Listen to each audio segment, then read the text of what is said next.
আমার প্রিয় ছাত্রছাত্রীরা, আজকের ক্লাসটি তোমরা যারা ক্লাস 8-এ পড়ো তাদের জন্য।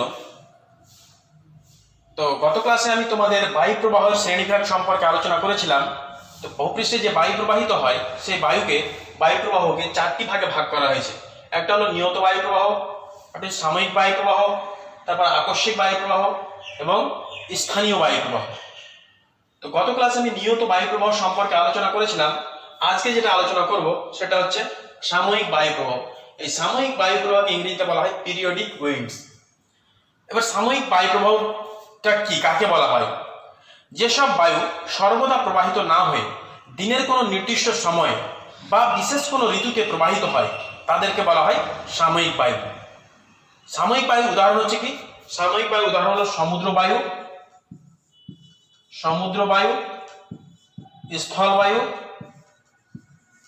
স্থলবায়ু এবং মৌসুমী বায়ু। এগুলো হচ্ছে সাময়িক বায়ুর উদাহরণ।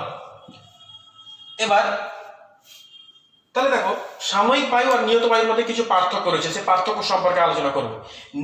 নিয়ত বায়ু প্রবাহ যেটা, সেটা বছরের নির্দিষ্ট কোনো ভূপৃষ্ঠের কোনো নির্দিষ্ট অঞ্চল থেকে নির্দিষ্ট অঞ্চলের দিকে, একটা নির্দিষ্ট অঞ্চল থেকে আরেকটা নির্দিষ্ট অঞ্চলের দিকে সারা বছর ধরে নিয়মিতভাবে যে বায়ু প্রবাহিত হয় তাকে বলা হয় নিয়ত বায়ু প্রবাহ। কিন্তু সাময়িক বায়ু প্রবাহ কোনটা? সাময়িক বায়ু প্রবাহ দিনের কোনো নির্দিষ্ট একটা সময়ে অথবা বিশেষ কোনো ঋতুতে প্রবাহিত হয়, সেটা হচ্ছে সাময়িক বায়ু প্রবাহ। এবার পার্থক্য যদি আমরা বলি, তাহলে এটা নিয়ত বায়ু প্রবাহ, নিয়ত বায়ু, এবার সাময়িক বায়ু, এই দুটোর মধ্যে পার্থক্য আলোচনা করব। প্রথমত সংখ্যাগত পার্থক্য। সংখ্যাটা তোমরা সবাই জানো, ভূপৃষ্ঠে কোনো একটা নির্দিষ্ট অঞ্চল থেকে আরেকটা নির্দিষ্ট অঞ্চলের দিকে সারা বছর ধরে নিয়মিতভাবে যে বায়ু প্রবাহিত হয় সেটা হচ্ছে নিয়ত বায়ু প্রবাহ। আর সাময়িক বায়ু প্রবাহ যেসব বায়ু সর্বদা প্রবাহিত না হয়ে দিনের কোনো একটা নির্দিষ্ট সময়ে অথবা বিশেষ কোনো ঋতুতে প্রবাহিত হয় সেটা হচ্ছে সাময়িক বায়ু প্রবাহ। নিয়ত বায়ু প্রবাহের উদাহরণ হলো কি? আয়ন বায়ু, পশ্চিমা বায়ু এবং মেরু বায়ু। সাময়িক বায়ুর উদাহরণ কি? সাময়িক বায়ুর উদাহরণ হলো সমুদ্র বায়ু, স্থল বায়ু এবং মৌসুমী বায়ু। আর তারপরে আর কি পার্থক্য রয়েছে, যে এই নিয়মিত বায়ু প্রায় সমগ্র বিশ্ব জুড়ে প্রভাব এর বিস্তার লক্ষ্য করা যায়। পৃথিবীর সমগ্র অঞ্চল জুড়ে নিয়ত বায়ু প্রবাহিত হয়, কিন্তু সাময়িক বায়ু পৃথিবীর খুব স্বল্প স্থান জুড়ে বিস্তার লাভ করেছে, কিন্তু সব জায়গায় প্রবাহিত হয় না। পৃথিবীর কোনো খুব স্বল্প পরিসর অঞ্চল জুড়ে এই সাময়িক বায়ু প্রবাহিত হয়। আর নিয়ত বায়ু প্রবাহ নিয়মিতভাবে একটা নির্দিষ্ট দিক, সারা বছর ধরে নির্দিষ্ট দিকে প্রবাহিত হয়। নিয়মিত বায়ু কি হয়? প্রবাহের দিকটা কি, যে নিয়ত বায়ু প্রবাহ সারা বছর ধরে নির্দিষ্ট দিকে প্রবাহিত হয়। কিন্তু সাময়িক বায়ু প্রবাহ দিনের বেলা এবং রাত্রিবেলা এই প্রবাহের দিকের পার্থক্য ঘটে, অথবা ঋতুভেদে এই বায়ু প্রবাহের দিকের পরিবর্তন ঘটে থাকে। তাহলে কি বললাম, যে নিয়ত বায়ু প্রবাহ সারা বছর ধরে একই দিকে নির্দিষ্ট গতিপথে প্রবাহিত হতে থাকে, কিন্তু এই সাময়িক বায়ু প্রবাহ সময়ের সঙ্গে সঙ্গে এবং ঋতু পরিবর্তনের সঙ্গে সঙ্গে বায়ু প্রবাহের দিকটা পরিবর্তন হয়ে থাকে। তারপরে গতিবেগ। নিয়ত বায়ু প্রবাহ সারা বছর ধরে নির্দিষ্ট গতিবেগে প্রবাহিত হয়, কিন্তু সাময়িক বায়ু প্রবাহ স্থানভেদে এবং ঋতুভেদে এর গতিবেগের তারতম্য ঘটতে পারে, গতিবেগের পরিবর্তন ঘটতে পারে। এগুলো হচ্ছে সাময়িক বায়ু এবং নিয়ত বায়ুর মধ্যে পার্থক্য। এবার দেখো, এই যে সাময়িক বায়ু কাকে বলে সেটা আমরা আলোচনা করলাম। এবার সাময়িক বায়ুর যে ভাগ, সমুদ্র বায়ু, এই সমুদ্র বায়ু কাকে বলা হয়? তাহলে দেখো, এই সমুদ্র বায়ু হচ্ছে যে তোমার সমুদ্র উপকূলবর্তী অঞ্চলে বিকেল বেলায়, নদীর ধারে বা সমুদ্রের ধারে বিকেল বেলায় আবহাওয়াটা মনোরম হয়, শীতল প্রকৃতির হয়। তার কারণ কি? সমুদ্র বায়ু প্রবাহিত হয় বলে। তখন কি সেখানকার এই যে সমুদ্রের দিক থেকে শীতল বায়ু প্রবাহিত হয়, এটাই হচ্ছে সমুদ্র বায়ু। তাহলে সমুদ্র বায়ু কিভাবে উৎপত্তি হচ্ছে? দেখো, উপকূল অঞ্চলে স্থলভাগে সূর্যের তাপে কি হয়? তাহলে উপকূল অঞ্চলে সূর্যের তাপে স্থলভাগ দ্রুত উত্তপ্ত হয়, আর দ্রুত উত্তপ্ত হলে কি হবে, সেখানে উষ্ণতা বৃদ্ধির সঙ্গে সঙ্গে চাপ, বায়ুর চাপ কি হবে, বায়ু উষ্ণ শীতল উষ্ণ হয়ে উপরের দিকে উঠে যাবে, তারপরে সেখানে নিম্নচাপের সৃষ্টি হবে। তাহলে আমি বলছি যে উপকূল অঞ্চলের সূর্যের তাপে স্থলভাগে, দিনের বেলা কি সূর্যের তাপে স্থলভাগে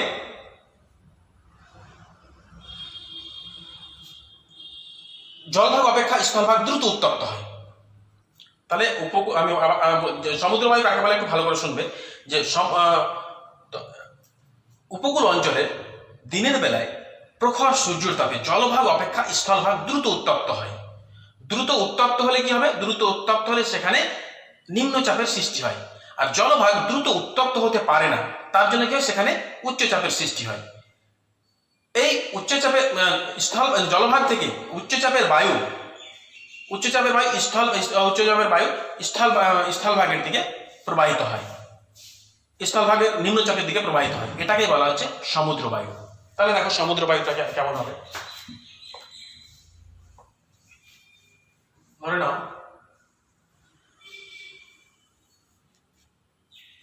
এটা হলো সমুদ্র, এটা হচ্ছে স্থলভাগ।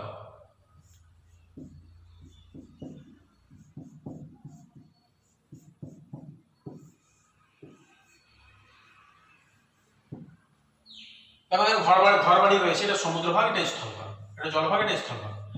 এবার দিনের বেলায় তার মধ্যে ধরো এখানে সূর্য রয়েছে, দিনের বেলায় এবার কি হচ্ছে, যে দিনের বেলায় সূর্যের প্রচন্ড তাপে আমরা জানি কি জল থেকে স্থলভাগ দ্রুত উত্তপ্ত হয়, আবার এটা দ্রুত তাপ বিকিরণ করে তেমন দ্রুত শীতল হয়ে যায়। তো দিনের বেলায় সূর্যের প্রখর তাপে জলভাগ অপেক্ষা স্থলভাগ দ্রুত উত্তপ্ত হয়। দ্রুত উত্তপ্ত হলে কি হয়, এখানে নিম্নচাপের সৃষ্টি হয়। স্থলভাগে কি হবে, নিম্নচাপের সৃষ্টি হয়। আর সমুদ্র ভাগ জলভাগ দ্রুত উত্তপ্ত হতে পারে না, তার জন্য এখানে কি হয়, উচ্চচাপের সৃষ্টি হয়। এই জলভাগের উচ্চচাপের বায়ু স্থলভাগের নিম্নচাপের দিকে প্রবাহিত হয়। তাহলে এই পথে যে বায়ু এদিকে এখান থেকে এই বায়ু প্রবাহিত হচ্ছে, এটাই হচ্ছে তোমার সমুদ্র বায়ু। এটা কি বলা হয়, সমুদ্র বায়ু। এখানে উষ্ণতা বেশি হয়, এখানে কি স্থলভাগে সূর্যের প্রখর তাপে উষ্ণতা বেশি হয়, এখানকার বায়ু ঊর্ধ্বমুখী হয়ে উপরের দিকে উঠে যায়, এটা হচ্ছে ঊর্ধ্বমুখী উষ্ণ বায়ু। ঊর্ধ্বমুখী উষ্ণ বায়ু। এবার এই বায়ু এদিক থেকে এদিকে প্রবাহিত হয়েছে, তারপরে এদিকে নেমে যাচ্ছে, এটা ঠান্ডা হয়ে আবার এখানে এদিকে প্রবাহিত হলো, ঠান্ডা হয়ে এটা জলভাগের উপর নেমে যাচ্ছে। তাহলে এটা হচ্ছে নিম্নগামী শীতল বায়ু। এবার দেখো তাহলে এটা হলো কি, এটা হলো সমুদ্র বায়ু। এই চিত্রটা হলো সমুদ্র বায়ু।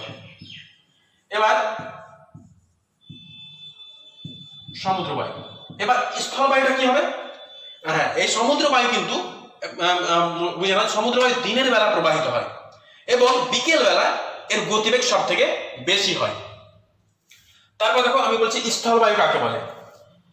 এবার রাত্রিবেলা স্থলভাগ দ্রুত তাপ বিকিরণ করে শীতল হয়ে যায়, কিন্তু জলভাগ দ্রুত তাপ বিকিরণ করতে পারে না বলে তার উষ্ণতা বেশি থাকে।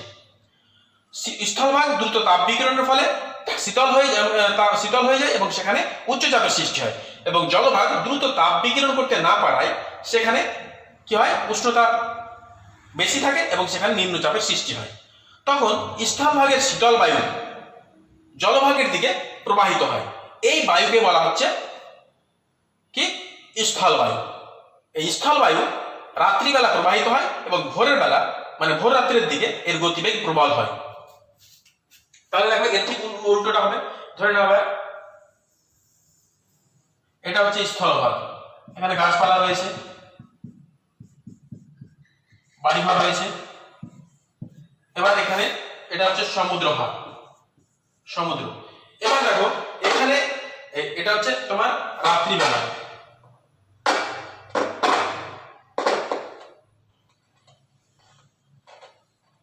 এটা চাঁদ, হ্যালো, তাহলে দেখো এটা হচ্ছে রাত্রিবেলা, এটা হলো দিনের বেলা, এটা হচ্ছে রাত্রিবেলা, মানে চাঁদ আছে এখানে।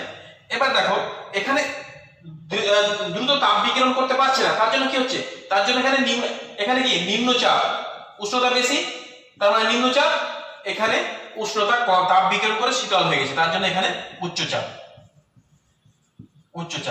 এবার উচ্চচাপের শীতল বায়ু কোন দিকে প্রবাহিত হচ্ছে, সমুদ্রের দিকে প্রবাহিত হচ্ছে, তার সমুদ্র দিকে, এটা হচ্ছে স্থলভাগ থেকে সমুদ্রের দিকে প্রবাহিত হচ্ছে, তার জন্য এটা স্থল বায়ু, ইংরেজিতে বলা হয় ল্যান্ড ব্রিজ, এটাকে বলা হয় ল্যান্ড ব্রিজ, এটাকে বলা হয় সি ব্রিজ। তাহলে স্থল বায়ু দিকে প্রবাহিত হচ্ছে। এবার এই যে এখানকার বায়ু, এখানকার কি উষ্ণতা বেশি হওয়ার ফলে এই ঊর্ধ্বগামী উষ্ণ বায়ু উপরের দিকে উঠে যায়, এটা হচ্ছে ঊর্ধ্বগামী উষ্ণ বায়ু। এবার এই বায়ু এদিকে প্রবাহিত হচ্ছে। এবার এটা শীতল হয়ে এই কোথায়, মানে শীতল এবং ভারী হয়ে কোন দিকে নেমে যাচ্ছে, নিচের দিকে, মানে স্থলভাগের দিকে চলে আসছে। এবার এটা হচ্ছে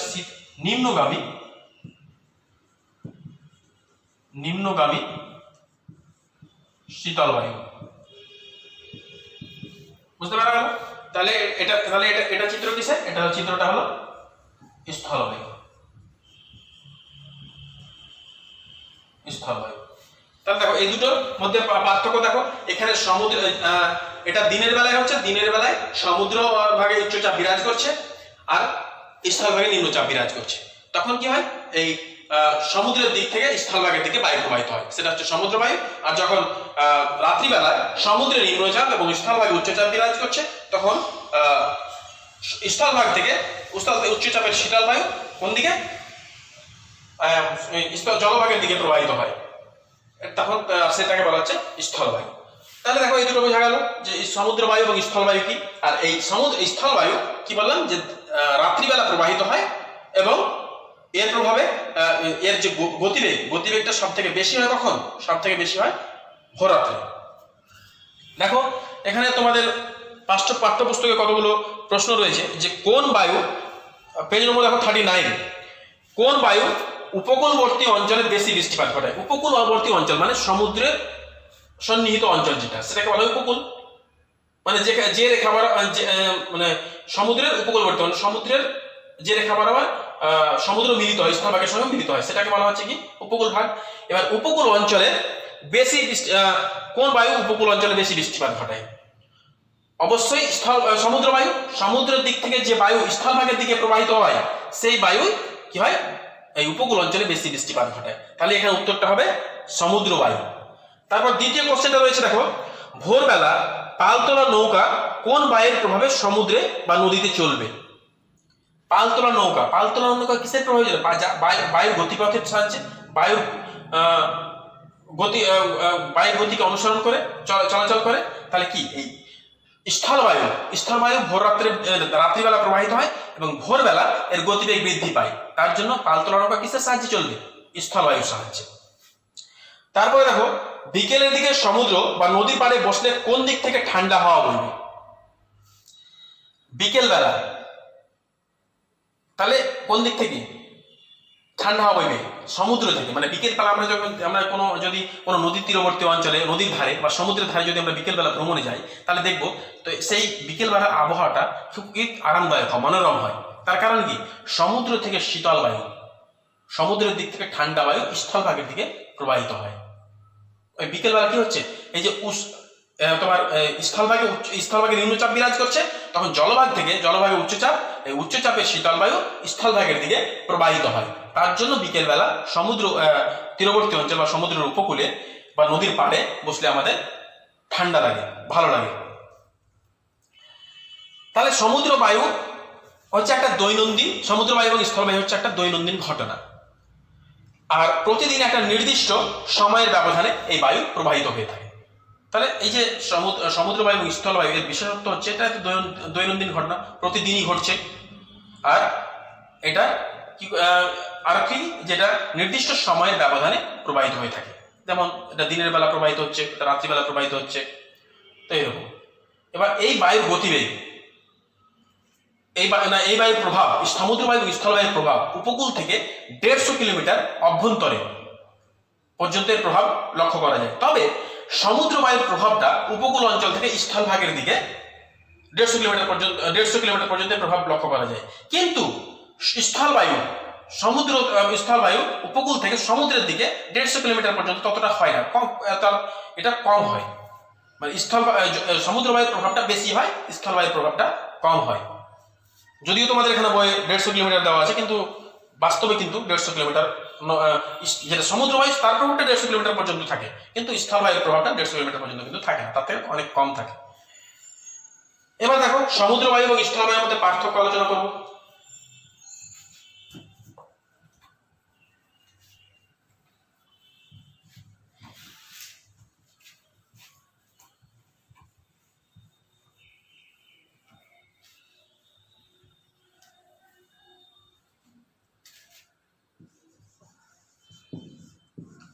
সমুদ্র বায়ু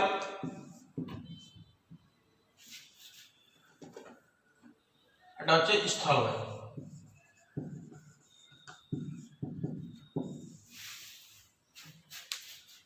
তাহলে দেখো সমুদ্র বায়ু এবং স্থলবায়ু, প্রথমত সংজ্ঞাগত পার্থক্য কি? সমুদ্রের দিক থেকে স্থলভাগের দিকে, সমুদ্র ভাগ থেকে স্থলভাগের দিকে যে বায়ু প্রবাহিত হয় সেটা হচ্ছে সমুদ্র বায়ু। স্থলভাগ থেকে সমুদ্রের দিকে যে বায়ু প্রবাহিত হয় তাকে বলা হয় স্থলবায়ু। এবার আরেকটা কি, প্রবাহের সময় সমুদ্র বায়ু দিনের বেলা প্রবাহিত হয় এবং আর স্থলবায়ু রাত্রিবেলা প্রবাহিত হয়। গতিবেগ বৃদ্ধি, সমুদ্র বায়ুর গতিবেগ বিকেল বেলা সব থেকে বেশি হয়, আর স্থলবায়ুর গতিবেগ ভোরবেলা সব থেকে বেশি হয়। তারপরে কি রয়েছে, এবার সমুদ্র বায়ু উৎপত্তি লাভ করে কিভাবে? দিনের বেলা যখন স্থলভাগে প্রখর সূর্যের তাপে স্থলভাগ উত্তপ্ত হয়ে ওঠে, জলভাগের তুলনায় স্থলভাগ বেশি উত্তপ্ত হয়, তখন সেখানে নিম্নচাপের সৃষ্টি হয়, এবং জলভাগে উচ্চচাপের সৃষ্টি হলে তখন এই সমুদ্র বায়ুর উৎপত্তি লাভ করে। আবার রাত্রিবেলা স্থলভাগ দ্রুত তাপ বিকিরণের ফলে শীতল হয়ে পড়লে সেখানে উচ্চচাপ, এবং জলভাগ দ্রুত তাপ বিকিরণ করতে না পারায় সেখানে নিম্নচাপের সৃষ্টি হয়, তখন কি হয়, স্থলবায়ু সৃষ্টি হয়, উৎপত্তি হয়। এবার দেখো বায়ুর প্রকৃতি কিরকম। সমুদ্র বায়ু জলভাগের উপর দিয়ে প্রবাহিত হয়, তার জন্য কি প্রচুর পরিমাণে জলীয় বাষ্প সংগ্রহ করে নিয়ে আসে, যার ফলে বৃষ্টিপাত ঘটাতে সাহায্য করে। কিন্তু স্থলবায়ু স্থলভাগের উপর দিয়ে স্থলভাগ থেকে উৎপত্তি লাভ করে, তার জন্য এই বায়ু শুষ্ক হয়, বায়ুতে জলীয় বাষ্প থাকে না, তাই বৃষ্টিপাত তেমন ঘটে না। তাহলে কি বললাম, যে সমুদ্র থেকে আসে বলে এই বায়ুতে জলীয় বাষ্পের পরিমাণ বেশি থাকে এবং জলীয় বাষ্প ব্যাপক বৃষ্টিপাত ঘটাতে সাহায্য করে। কিন্তু স্থলভাগে উৎপত্তি লাভ করে, যার ফলে সেখানে জলীয় বাষ্প পরিমাণ কম থাকে না বললেই চলে, তার জন্য সেটা শুষ্ক হয় এবং বৃষ্টিপাত ঘটাতে তেমন সাহায্য করে না। তারপরে এর প্রভাব, সমুদ্র বায়ুর প্রভাব, আমি একটু আগে বললাম যে সমুদ্র বায়ুর প্রভাব উপকূল থেকে স্থলভাগের দিকে 150 কিলোমিটার পর্যন্ত প্রভাব বিস্তার করতে পারে, প্রভাব লক্ষ্য করা যায়। কিন্তু স্থলবায়ুর প্রভাব সমুদ্র থেকে উপকূল থেকে সমুদ্রের দিকে ততটা প্রভাব বিস্তার করতে পারে না, ততটা বেশি 150 কিলোমিটার পর্যন্ত হতে পারে না, কিছুটা কম করে। তারপরে কি রয়েছে, হ্যাঁ, এই সমুদ্র বায়ুর প্রভাবে স্থলভাগে ব্যাপক বৃষ্টিপাত হয় এবং উপকূল অঞ্চলের উষ্ণতা অনেকটা কমে যায়, যার ফলে জলবায়ু চরম ভাবাপন্ন জলবায়ু লক্ষ্য করা যায়। আর স্থলবায়ুর প্রভাবে তেমন কোনো পরিবর্তন লক্ষ্য করা যায় না,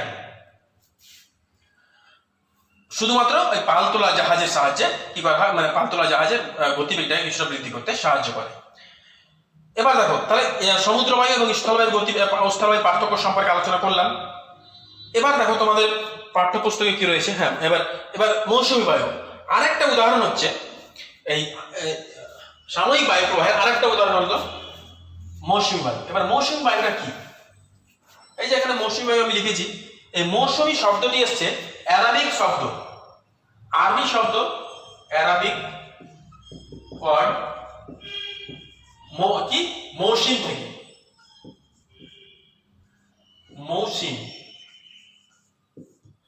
মৌসিম থেকে বা মালয়ালিয়ান শব্দ মনসুন বলা হয়। এই মৌসুম থেকে মৌসুমী শব্দটি এসেছে। মৌসুমী, এই মৌসুমী শব্দের অর্থ হলো কি? এই শব্দের অর্থ হচ্ছে ঋতু। ঋতু। তাহলে আরবিক শব্দ মৌসুম শব্দ থেকে মৌসুম শব্দ থেকে মৌসুমী কথাটি এসছে, যার অর্থ হলো ঋতু। অর্থাৎ ঋতু ভেদে যে বায়ু প্রবাহিত হয় তাকেই বলা হয় মৌসুমী বায়ু। দেখো, দিনের বেলা উষ্ণতার তারতম্যজনিত কারণে যেমন সমুদ্র বায়ু এবং স্থলবায়ুর উৎপত্তি হয়েছে, ঠিক তেমনি ঋতু পরিবর্তনের সঙ্গে ঋতুভেদে উষ্ণতা এবং চাপের পার্থক্যের জন্য কিন্তু মৌসুমী বায়ুর উৎপত্তি হয়েছে। গ্রীষ্মকাল এবং শীতকাল, তাহলে দিনের বেলা উষ্ণতার তারতম্যজনিত কারণে, উষ্ণতার পার্থক্যের কারণে সমুদ্র বায়ু স্থলবায়ু হলো, এবং দিনের বেলা রাত্রিবেলা। ঠিক তেমনি গ্রীষ্মকাল এবং শীতকাল, তাহলে ঋতুভেদে উষ্ণতা এবং বায়ুচাপের তারতম্যজনিত কারণে এই মৌসুমী বায়ু উৎপত্তি, মৌসুমী বায়ুর সৃষ্টি হয়েছে। তো মৌসুমী বায়ু কাকে বলে? ঋতুভেদে যে বায়ু প্রবাহিত হয়, ঋতু অনুযায়ী যে বায়ু প্রবাহিত হয় তাকে বলা হয় মৌসুমী বায়ু। এই মৌসুমী বায়ু আবার দুটি ভাগে ভাগ করা হয়েছে। মৌসুমী বায়ুকে কটি ভাগে ভাগ করা হয়েছে? দুটি ভাগে। কি কি? একটা হলো গ্রীষ্মকালীন মৌসুমী বায়ু, গ্রীষ্মকালীন মৌসুমী বায়ু, মৌসুমী বায়ু। আর 2 নম্বর শীতকালীন মৌসুমী বায়ু, শীতকালীন মৌসুমী বায়ু। তাহলে দেখো, গ্রীষ্মকালীন মৌসুমী বায়ু কাকে বলা হয়? দেখো, যে গ্রীষ্মকালে আমাদের দেখো যে ভারতীয় উপমহাদেশ এবং দক্ষিণ ও দক্ষিণ পূর্ব এশিয়ায় মৌসুমী বায়ু প্রবাহিত হয়। আর এই অঞ্চলের ভারত মহাসাগরের উপকূলে অবস্থিত। তাহলে এই যে আমাদের ভারতীয় উপমহাদেশ, দক্ষিণ এবং দক্ষিণ পূর্ব এশিয়ায় কি মৌসুমী বায়ু প্রবাহিত হয়। আর এই অঞ্চলগুলো ভারত মহাসাগরে, এই যে দক্ষিণ ভারতীয় উপমহাদেশ, তারপর কি বললাম দক্ষিণ এবং দক্ষিণ পূর্ব এশিয়া, এই দক্ষিণ পূর্ব এশিয়ার দেশগুলো ভারতের উপমহাসাগরের উপকূলে অবস্থিত। তাহলে গ্রীষ্মকালীন মৌসুমী বায়ু কাকে বলা হয়? গ্রীষ্মকালে মহাদেশের অভ্যন্তরভাগ সূর্যের তাপে, গ্রীষ্মকালে মহাদেশের অভ্যন্তরভাগ দিনের বেলায় সূর্যের তাপে দ্রুত উত্তপ্ত হয়ে ওঠে।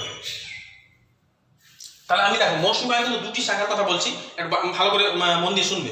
গ্রীষ্মকালীন বায়ু কাকে বলা হয়? তাহলে মহাদেশের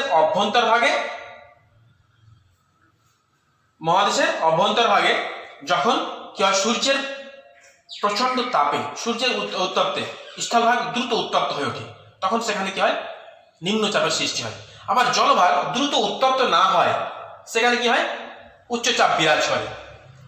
তখন ভারতে দক্ষিণ দিক থেকে, ভারতের দক্ষিণে ভারত মহাসাগর থেকে জলীয় বাষ্পপূর্ণ বায়ু স্থলভাগের দিকে প্রবাহিত হয়। এটাকে বলা হচ্ছে গ্রীষ্মকালীন মৌসুমী বায়ু। বোঝা গেল না?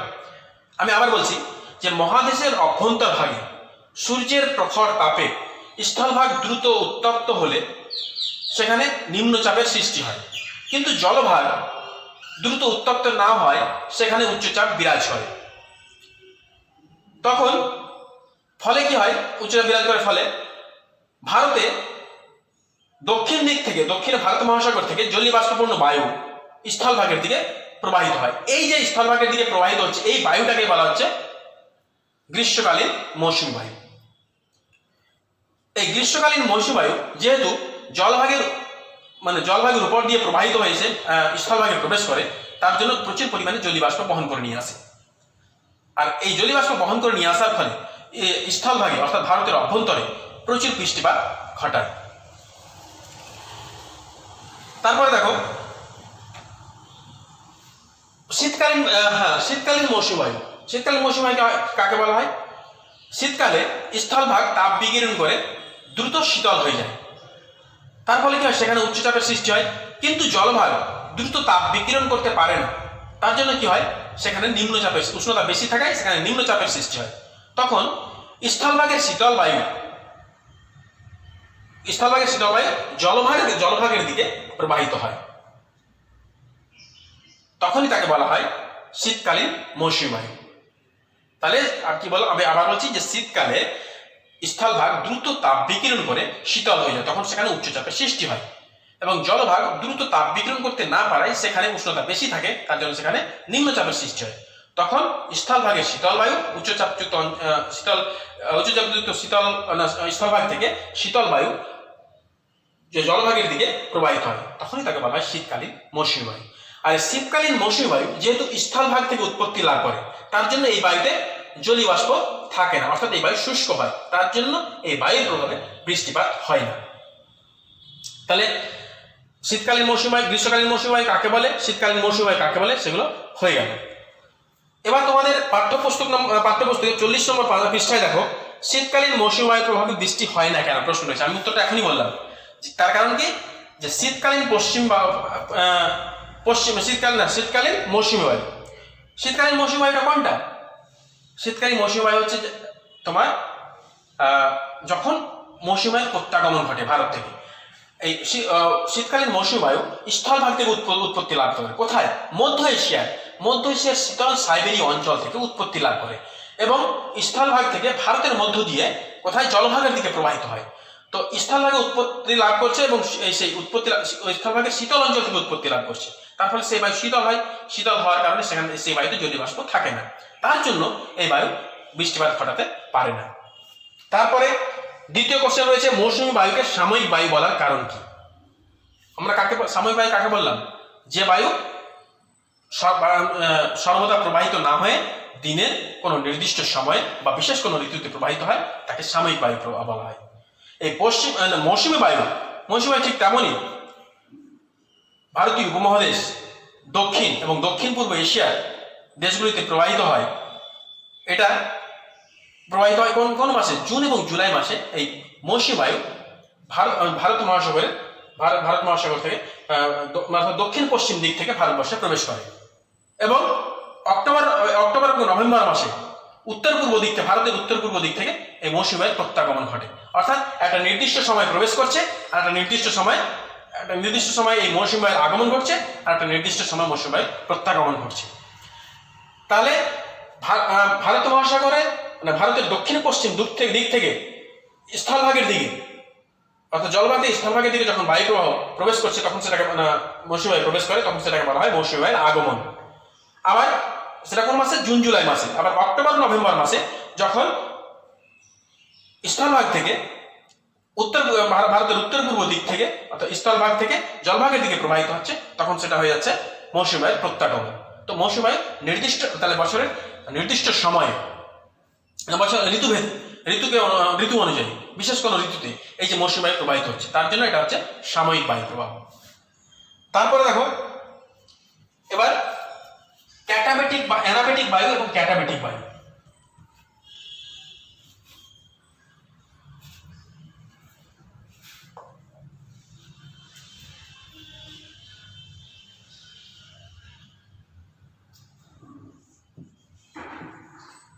অ্যানাবেটিক বায়ু বা এটাকে বলা হয় উপত্যকা বায়ু।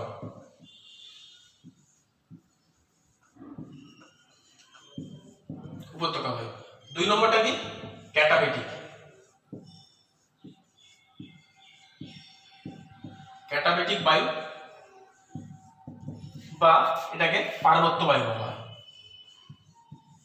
পার্বত্য বায়ু।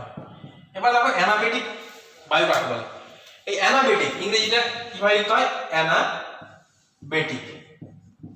এই যে অ্যানা, গ্রিক শব্দ, এটা গ্রিক শব্দ অ্যানা, গ্রিক শব্দ অ্যানা। অ্যানা কথার অর্থ কি হচ্ছে? অর্থ হচ্ছে নিচের দিকে, নিচের দিকে। বোঝা গেল? অ্যানাবেটিক তাহলে বোঝা যাচ্ছে যে নিচের দিকে, তার মানে নিচের দিকে প্রবাহিত হবে, সেটাকে অ্যানাবেটিক বলা হবে। তা দিনের বেলায় সূর্যকিরণের প্রভাবে পার্বত্য অঞ্চলে দুপাশের ঢালের উপরিভাগ কি হয়? উষ্ণ হয়। এবার কেন হচ্ছে? আমি আবার বলছি যে দিনের বেলায় সূর্য কিরণে পার্বত্য উপত্যকার দুই পাশে যে ঢাল রয়েছে সেই ঢালের উপরি অংশের উষ্ণতা উপরিভাগের উষ্ণতা বেশি হয় এবং পার্বত্য উপত্যকার মধ্যবর্তী এবং পার্বত্য উপত্যকার পাদদেশের উষ্ণতা কম হয়।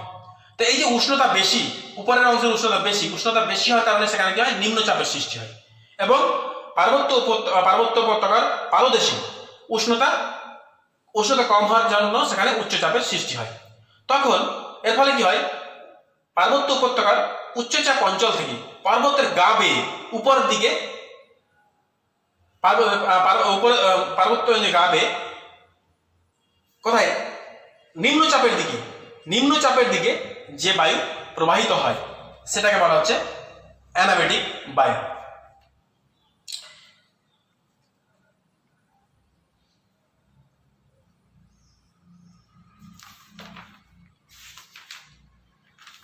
তাহলে দেখো এখানে কি বলা হয়, এখানে কি বলা হয়, অ্যানাবেটিক বায়ু। অ্যানা শব্দের অর্থ কিন্তু নিচের দিকে নয়, অ্যানা শব্দের অর্থ উপরের দিকে।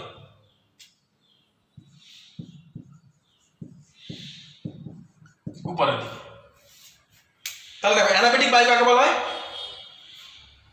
আমি আবার বলছি, দিনের বেলায় সূর্য কিরণের প্রভাবে পার্বত্য উপত্যকার দুই পাশের ঢালের উপরিভাগের উষ্ণতা বেশি হয় এবং পার্বত্য উপত্যকার মধ্যবর্তী এবং পার্বত্য পর্বতের পাদদেশের উষ্ণতা কম হয়। এর ফলে পার্বত্য উপত্যকার উপরের অংশে উপরিভাগে কি হয়, নিম্নচাপের সৃষ্টি হয় এবং পার্বত্য উপত্যকার নিচের ভাগে উচ্চচাপের সৃষ্টি হয়। এই ফলে পার্বত্য উপত্যকার উচ্চচাপ থেকে পর্বতের দুই ঢাল বেয়ে পার্বত্য উপত্যকার ঢাল বরাবর উপরের দিকে উঠে যায়। এই বায়ুকে বলা হয় অ্যানাবেটিক বায়ু। এবার দেখাচ্ছি এটা কেমন হতে পারে।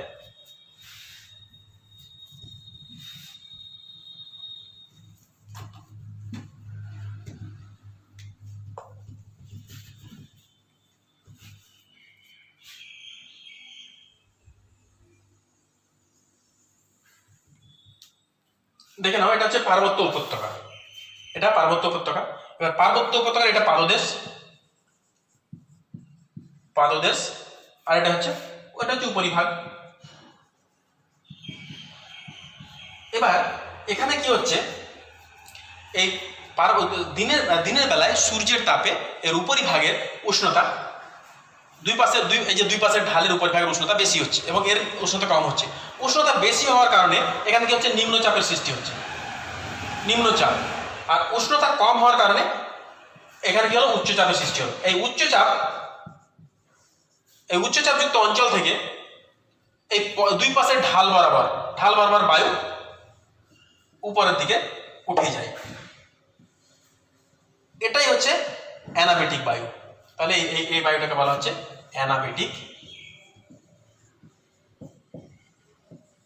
অ্যানাবেটিক বায়ু, বা একে কি বলা হয়, যেহেতু পার্বত্য উপত্যকা থেকে উপরের দিকে উঠে যায় তার জন্য একে উপত্যকা বায়ু বলা হয়। এবার দেখো ক্যাটাবেটিক বায়ু। ক্যাটাবেটিক ইংরেজিতে এভাবে লেখা যায়, ক্যাটাবেটিক। তো ক্যাটা শব্দের অর্থ, এই যে গ্রিক শব্দ ক্যাটার কথার অর্থ হলো কি, নিচের দিকে।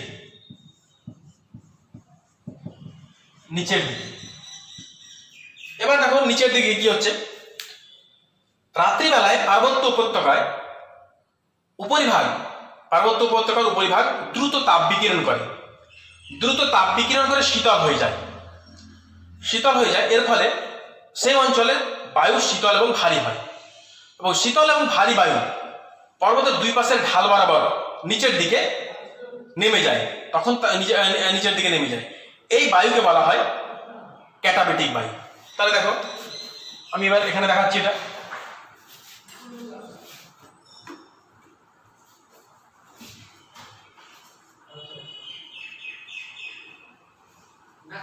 তাহলে এটা হচ্ছে দিনের বেলা।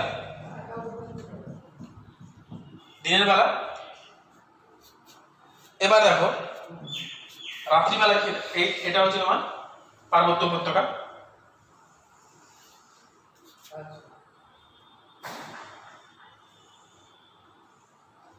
হচ্ছে রাত্রিবেলা।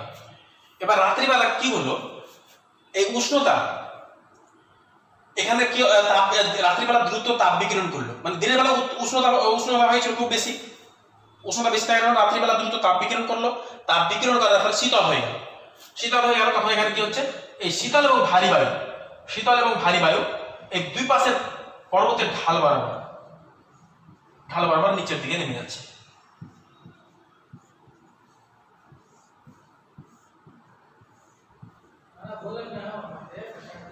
এটা হচ্ছে অ্যানাবেটিক বায়ু, সরি ক্যাটাবেটিক বায়ু।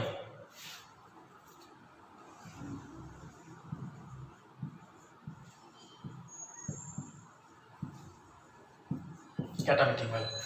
এবার এখানে কি করছে, এই শীতল বায়ু এই নিচে আছে, এটা এই দিক থেকে ঊর্ধ্বমুখী হয়ে যাচ্ছে, এটা হয়ে যাচ্ছে আমার এদিকে বায়ু উষ্ণ বায়ু। আর এখান থেকে এদিকে যে বায়ু প্রবাহিত হয়ে আসছে এটা হচ্ছে শীতল বায়ু।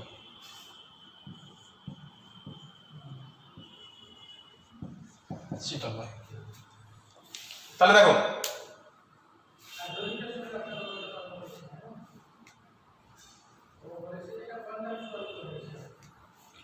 তাহলে বোঝা গেল এখানে একটা ক্যাটাবেটিক বায়ু এবং অ্যানাবেটিক বায়ু কাকে বলা হয়। এবার আমি এই দুটোর মধ্যে পার্থক্য বোঝাবো, এই অ্যানাবেটিক বায়ু এবং ক্যাটাবেটিক বায়ুর মধ্যে পার্থক্য কি রয়েছে। সাধারণত এই যে ক্যাটাবেটিক বায়ু এবং অ্যানাবেটিক বায়ু উষ্ণতার বৈপরীত্য উষ্ণতার জন্য হয়ে থাকে। এবার আমরা জানি যে প্রতি উষ্ণতা বৃদ্ধির সঙ্গে সঙ্গে কি হয়, যত আমরা উপরের দিকে যাব উচ্চতা বৃদ্ধির সঙ্গে সঙ্গে উষ্ণতা কমতে থাকে। প্রতি 1 ডিগ্রি উচ্চতা বৃদ্ধির সঙ্গে সঙ্গে 6.4 ডিগ্রি সেন্টিগ্রেড হারে উষ্ণতা কি হয়, কম হতে থাকে। এটাকে বলা হয় উষ্ণতা হ্রাসের স্বাভাবিক হার। কিন্তু যখন এখানে ওই হিসাবে আমরা যদি আমরা এই রুলসটা ফলো করি যে প্রত্যেক 1 ডিগ্রি উষ্ণতার সঙ্গে সঙ্গে আমাদের 6.4 ডিগ্রি সেন্টিগ্রেড হারে 1 ডিগ্রি উচ্চতা বৃদ্ধির সঙ্গে সঙ্গে কত 6.4 ডিগ্রি সেন্টিগ্রেড হারে উষ্ণতা কমতে থাকে। কিন্তু এখানে দেখা গেল যে এই পার্বত্য উপত্যকার নিচের অংশের তুলনায় উপরের অংশের উষ্ণতা বেশি হলো। এটা কিসের জন্য হচ্ছে, উষ্ণতার বৈপরীত্য কারণে, অর্থাৎ ইনভার্সন অফ টেম্পারেচার। এটাকে বলে যে এই যে 1 ডিগ্রি উচ্চতা বৃদ্ধির সঙ্গে সঙ্গে 6.4 ডিগ্রি সেন্টিগ্রেড হারে উষ্ণতা হ্রাস পাওয়াকে বলা হয় উষ্ণতা হ্রাসের স্বাভাবিক হার, ইংরেজিতে বলা হয় নরমাল ল্যাপস রেট। আর যখন এর বিপরীতে চলে যায় তখন সেটাকে বলা হয় ইনভার্সন অফ টেম্পারেচার, অর্থাৎ উষ্ণতার বৈপরীত্য। দেখো এখানে উচ্চতা বেশি, তো সেখানে কি হলো, উষ্ণতা কম হওয়ার কথা ছিল কিন্তু এখানে কম হয়নি, এখানে উষ্ণতা বেশি হয়, উচ্চতা বৃদ্ধির সঙ্গে সঙ্গে উষ্ণতা বেড়ে গিয়েছে। তার জন্য এটাকে কি বলা হচ্ছে, উষ্ণতার বৈপরীত্য। যেটা হওয়ার কথা ছিল সেটা হয়নি, সেটাকে ইংরেজিতে বলা হয় ইনভার্সন অফ টেম্পারেচার। এবার এই দুটো ক্যাটাবেটিক এবং অ্যানাবেটিক এই দুটো বায়ুর মধ্যে যে পার্থক্যগুলো রয়েছে সেই পার্থক্যগুলো আলোচনা করব। তো ক্যাটাবেটিক বায়ু কাকে বলবো আমি, আবার অ্যানাবেটিক বায়ু কাকে বলবো আমি আর একবার তোমার ডেফিনেশন দিয়ে বুঝিয়ে দেবো। সংজ্ঞা আবার বলবো যে দিনের বেলায় সূর্যের প্রখর তাপে পার্বত্য উপত্যকার দুই পাশের উপরিভাগ এর বায়ু উষ্ণ হয়। উপত্যকার মধ্যবর্তী এবং নিচের উপত্যকার পাদদেশের বায়ু অপেক্ষাকৃত শীতল হয় তখন, এবং সেখানে শীতল হওয়ার কারণে সেখানে উচ্চচাপের সৃষ্টি হয় এবং উপরে উষ্ণতা বেশি থাকার কারণে সেখানে নিম্নচাপের সৃষ্টি হয়। তখন উচ্চচাপ এই পার্বত্য উপত্যকার পাদদেশের উচ্চচাপ থেকে পার্বতের ঢাল বরাবর উপরের দিকে বায়ু প্রবাহিত হয়, সেটা হচ্ছে অ্যানাবেটিক বায়ু। আর রাত্রিবেলায় পার্বত্য উপত্যকার উপরিভাগ দ্রুত তাপ বিকিরণ করে শীতল হয়ে যায়, তখন এবং এই শীতল স্থানের বায়ু, শীতল এবং ভারী বায়ু পর্বতের দুই ঢাল বরাবর নিচের দিকে নেমে আসে, এই বায়ুকে বলা হয় ক্যাটাবেটিক বায়ু। এটা হলো সংজ্ঞাগত পার্থক্য। এবার দেখো, উপত্যকা থেকে ঢাল বরাবর উপরের দিকে উঠে যায়, তার জন্য এই অ্যানাবেটিক বায়ুকে উপত্যকা বায়ু বলা হয়। পর্বতের গাবে নিচের দিকে নেমে আসে, নিচের দিকে উপত্যকায় নেমে আসে, তার জন্য এটাকে বলা হয় পার্বত্য বায়ু। তাহলে অ্যানাবেটিক বায়ুকে উপত্যকা বায়ু বলা হয়। তার কারণ কি, এটা পর্বতের উপত্যকা থেকে পর্বতের গা বরাবর উপরের দিকে উঠে যায়, তার জন্য এটা হচ্ছে উপত্যকা বায়ু। আর ক্যাটাবেটিক বায়ুটা যেহেতু পার্বত্য অঞ্চল থেকে পর্বতের গা বরাবর উপত্যকার দিকে নেমে আসে, তার জন্য এটাকে বলা হয় পার্বত্য বায়ু। তারপর দেখো এবার এই অ্যানা, হ্যাঁ গ্রিক শব্দ এটা হচ্ছে অ্যানাবেটিক। গ্রিক শব্দ অ্যানা কথার অর্থ হলো কি উপরের দিকে। আর এই যে ক্যাটা শব্দ, গ্রিক শব্দ ক্যাটা কথার অর্থ হলো নিচের দিকে। আর অ্যানাবেটিক বায়ু দিনের বেলা প্রবাহিত হয়, আর ক্যাটাবেটিক বায়ু রাত্রিবেলা প্রবাহিত হয়। তারপরে দেখো এর প্রকৃতির কি রূপ।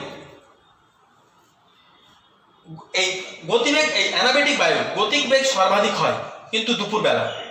আর ক্যাটাবেটিক বায়ুর গতিবেগ সর্বাধিক হয় কোন সময়, দুপুরবেলায়। আর ক্যাটাবেটিক বায়ুর গতিবেগ সর্বাধিক হয় ভোরবেলায়। তারপর দেখো এই যে বৈপরীত্য উত্তাপের সৃষ্টি হচ্ছে অ্যানাবেটিক বায়ু যখন প্রবাহিত হয়, অ্যানাবেটিক বায়ু প্রবাহের ফলে উষ্ণতার স্বাভাবিক হার বজায় থাকে, কিন্তু ক্যাটাবেটিক বায়ুর প্রভাবে বৈপরীত্য উষ্ণতা সৃষ্টি হয়। তার কারণ তার কারণ কি, যে দেখো যখন এখানে দ্রুত তাপ বিকিরণ করে শীতল হয়ে যাওয়ার ফলে শীতল এবং ভারী বায়ু নিচের দিকে নেমে আসছে, তখন এখানকার যে উষ্ণ বায়ুতে চাপ সৃষ্টি করছে, তখন এই উষ্ণ বায়ু উপরের দিকে উঠে যাচ্ছে। এই যে উষ্ণ বায়ু, এখানে কি শীতল বায়ু এই এখানকার নিচের উষ্ণ বায়ুকে চাপ দিতে শুরু করে, তখন এই নিচের উষ্ণ বায়ুর চাপে এটা কি হচ্ছে, এখানকার উষ্ণ বায়ু উপরের দিকে উঠে যাচ্ছে, তার জন্য এখানকার উষ্ণতা বেড়ে যাচ্ছে। তো এখানে বৈপরীত্য উষ্ণতা সৃষ্টি হয়েছে। তারপরে কি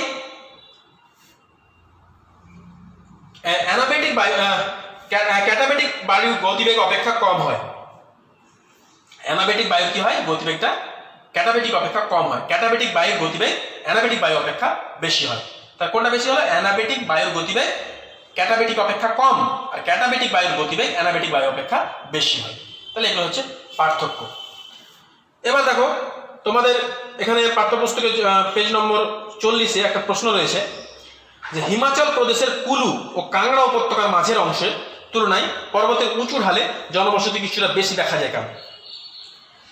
হিমাচল প্রদেশের কুলু এবং কাংড়া উপত্যকা, এখানে উপত্যকার মাঝের অংশের তুলনায় পর্বতের উঁচু ঢালে জনবসতি বেশি কেন।